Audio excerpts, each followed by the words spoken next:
All right, I want to make this video because I've had mousses in the past and I used to just put them in and people were like, you should just ride them and they'll seat. Well, that doesn't always happen. And I've spooned mousses on and struggled in the past because I'm new to all this, but I kind of figured out what works best and how to 99% of the, or 100% of the time seed your bead of your tire with a mousse. And this is a few tips and tricks. The first thing I do is I take you probably blew your tube anyway, and that's why you're getting mousses or whatever. I always cut the valve stem out, and you don't have to use, per se, rim tape with mousses because you're gonna put lube in there anyway. A lot of people end up using like duct tape. Well, that just makes a fucking mess. If you still have this original plastic tape that doesn't have any adhesive on it, you can leave that in there. Put your rim lock in like you would normally, and I'm putting in this VE33S, my RC. I've done this way with MX53s, harder tires, MX34s. Anyway, we're gonna grab the mousse, put it in the tire. If you don't have, I'm using a used mousse, but I've done it with platinum mousses, all the hardest tires to spoon on I've done. But since I'm using a used mousse, I just didn't have the nitro mousse lubricant. You can use this super lube. You can get this actually at Harbor Freight or on Amazon. It's like a good alternative to the nitro mousse cooling gel. It's just something to grab if you are in a pinch and need it. So I'm gonna get the mousse in the tube real quick and I'll check right back with you. So make sure your tire is going the right way. And what I like to do is you can buy this 5-pack of Tusk's curved spoons at Rocky Mountain. But start with your rim lock on the bottom bead and get it set in there. And then what I'm gonna do is take my curved spoons, one on either side like this, use both my arms and just start working it on there. You should be able to push it on. The first bead's always the easiest. And the rear tire, unfortunately, is usually the harder one. The front tire is really easy, but I'm gonna get this popped on and then I'm gonna show you where the magic comes in.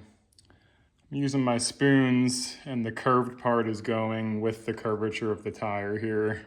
I got one here, one there. I'm just gonna start working that first bead around slowly. So just slow bites on that first bead, about, an inch or two apart from each other. If you feel like you're pulling too hard or the bead's gonna break, you're probably taking too much at a time, or you haven't gotten it under the rim lock on the other side. So make sure that when you're doing it, you're under the rim lock already. It's not showing. Now here's where the magic comes in, because the second bead is the one that's a pain in the ass. So what I do is I take your rim lock, I go 90 degrees or straight across from it.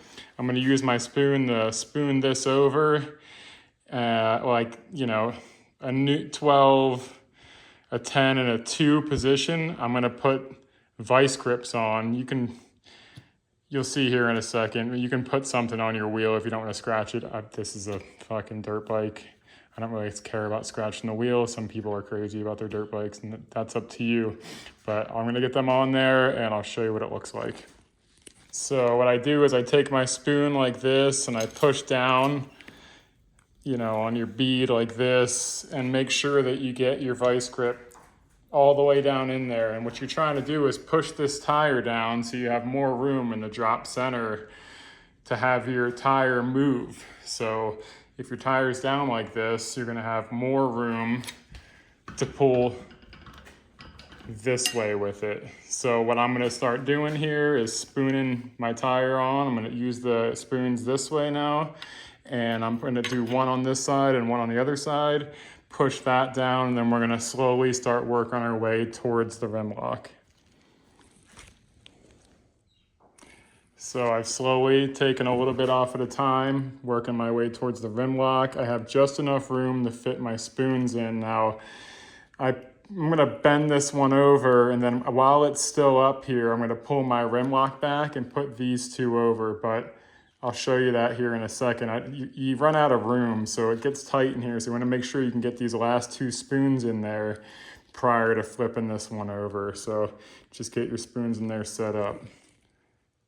Now it's harder with a platinum mousse because you're pushing against the mousse, a brand new platinum mousse. But what I do is I just use something to push against on the bottom. I'm using my vise to push against, but you have to put, you have to push back on your rim lock, and then I'm gonna flip these last 2 spoons over while the rim lock's pushed back. I can't do it with film and do it with one hand, but just in 1 second, I'll do that now. So it was real easy. It popped right in there. Rim lock is good. This is just all extra grease here. You can never have too much lubricant when doing these. I'm gonna pop off my vice grips, and then I'm gonna show you how to seat the bead. So I got my compressor set real high, like 120 PSI. I tightened my rim lock down, and because we have the valve stem, you can see here this part of the bead is not seating. Sometimes you'll be losing too much air through your rim lock and through your valve stem threads. If you just put a little bit of RTV around here, the threads, and around the threads on the valve stem, let that set up overnight. It makes it even easier, but let's see if we can get it to go. Here it's going, boom, pop. So it's real important to get that compressor set real high. So just to recap, it's really all about, on the first side, you want to use your spoons to just spoon it on. You should be able to just use the curve on this side of the tire. So on the first side of the bead, you'll get that on. That's fairly easy. And on the second side, it's really about using those vice grips and work your way towards the rim lock. So here's the rim lock here. Have your vice grips set at 10, noon, and 2-ish. Take small bites off at a time. Work your way back towards the other side. Man, this camera's dirty. Work your way towards it, use plenty of lube, and then it's all about using the valve stem. Do not ride without your bead seated. I've done that in the past, and I've had some of them seat and some of them never ever seated. And what ends up happening is you lose all of your lubricant that keeps the nitro mousse from shrinking, you know, and then your tire is wasted. It'll never seat after a while. You'll lose the bead and it'll never seat after a while, and it's dangerous. So always make sure your tire is seated, and use this method to do it. If you have an old nitro mousse and you put it back on, like I had a front one just the other day, it didn't even look that bad, and I put it back on, and no matter what I did, I used it, it would never seat. Your nitro mousse is smoked at that point. There's nothing you can do.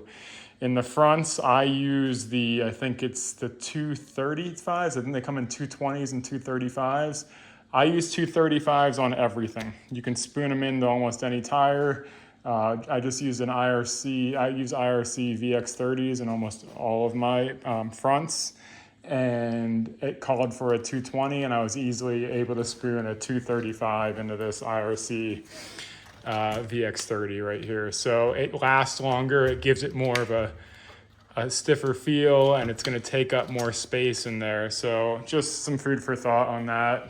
Anyway, if this helps one person, I'm happy. If it helps you, please like and subscribe. Cheers. See you guys on the trails.